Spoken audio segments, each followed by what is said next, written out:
I gotta get something off my chest. By the way, there are some minor spoilers in here. So there's a small independent film known as Endgame that just came out. Get it? Because it's not actually indie, it's actually really popular and it's gonna make a lot of money. And I saw it, and guess what? This guy, I can't stop thinking about it. Seriously though, it's not because of what happened in the film or anything like that. I mean, sure, it hit me emotionally and had me all over the place, but that's not actually why I'm so intrigued by it. I'm fascinated by the fact that this film exists for multiple reasons. Sure, it's not a 5 out of 5 masterpiece, put it on the Criterion Channel looking ass movie, but it sure does make for an entertaining watch. There's a small detail in this film that had me thinking. Before I get into this, let me just say what I gotta say. Ratatouille, wait for it, is an Avenger. Alright, so near the beginning of this film, half the world has been wiped out by Thanos. We get it. Death, whatever. We find ourselves in the garage thing, storage. Yeah, did anyone see Ant-Man and the Wasp? I didn't. But that's not the point. Out of nowhere, a rat jumps on a thing that releases Ant-Man from this van. This task is too big of a task for any rat, mouse, whatever to pull off. You might be thinking, what if it's Stuart Little? Interesting idea. Props to you for that, but Stuart Little is a mouse, not a rat, dumbass. But this clearly isn't enough. Before we get into the nitty-gritty, allow me to explain why Remy technically has all the traits of a superhero. For one, the dude has a superpower. Multiple, actually. He knows how to cook. I know what you're thinking, K-Dog, cooking is not a superpower. Listen, I hear that, but I can barely make soup. I think I'm gonna go ahead and say it is. Plus, this dude is a rat. You think he knows how to work a ladle? He also has to practice this power in silence. He can't use his superpower most of the film without giving it away. Similar to how most superheroes have to do this with their own powers. He has a goofy sidekick friend. He has an unsupportive father figure. He was made for this life. If you're not convinced yet, I looked up the meaning behind the name Remy. In French, this name means rower, otherwise known as oarsman. Spider-Man, Iron Man, oarsman. It's too easy, folks. Remy also sees ghosts throughout the film, the ghost of Chef Gusteau to be exact. If that isn't a superhero, dog, I don't know what is. So at this point, I'm assuming you're pretty on board with the fact that Remy is an Avenger, but you're probably like, Karsten, what makes you think that rat in the movie was him?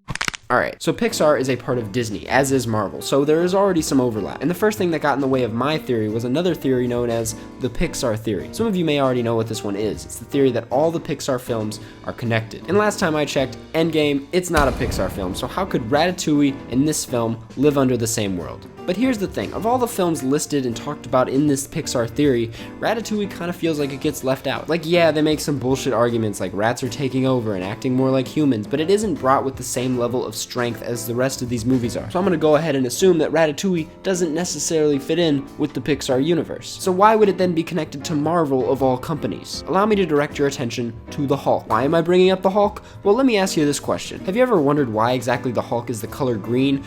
I know I have. After doing some research, apparently the Hulk wasn't ever meant to be green in the first place. According to Stan Lee, the guy who made all this shit, the Hulk was actually originally supposed to be gray. But due to inconsistencies with the printing, he eventually just decided to make him green. But it's clear Stan Lee, while quiet about it, has always had an interest with the color gray. We'll come back to that. Stan Lee also always had an interest with rats. What makes you say that? Well, Stan Lee has always made his fair share of cameos, but they were mostly in Marvel films. There is a film he made a cameo in that was not a Marvel film, and it was called Mallrats. Why, of all movies, would Lee go out of his way to be in this?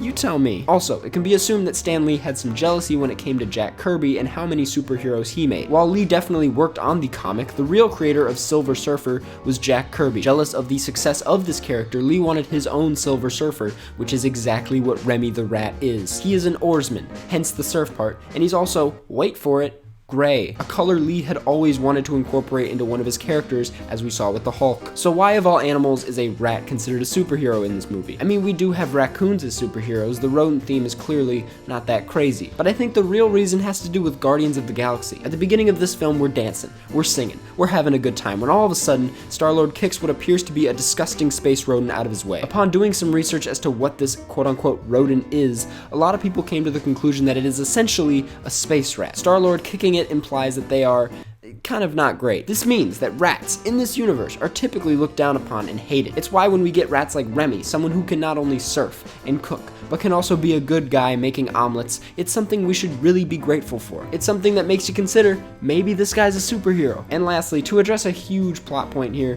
why is Remy in America? I know you've all been wondering this. Well, there's a small movie coming out called Spider-Man Far From Home. Get it? I called it small because it's not actually small and it's gonna make a lot of money. The plot of this movie is that Peter Parker and his fucking boys are going to Europe. Now, they don't specify where in Europe, and the trailer does seem to mostly take place in London, but Paris is a pretty big part of Europe. And who is in Paris? This guy. But who else is in Paris? Remy the fucking rat. Peter Parker clearly eventually makes his way back to the USA because this movie is technically a prequel to Infinity War, so it can be implied that Remy looked at Peter as an escape plan to make his way back to the USA and eventually save the world by releasing Ant-Man. Seriously, no wonder Ratatouille is pretty much the only Pixar film that doesn't have a sequel. It's because Endgame is its sequel. That is Remy's movie. Remy is here to take down Thanos. None of this Captain Marvel bullshit. It's all been one giant cover-up. So yeah, anyways, Endgame is pretty good. It didn't need to be 3 hours long, and there are some real dull parts, but that third act is one of the best third acts I've ever seen, and I recommend anyone who likes a fun time at the movies to check it out. See you later.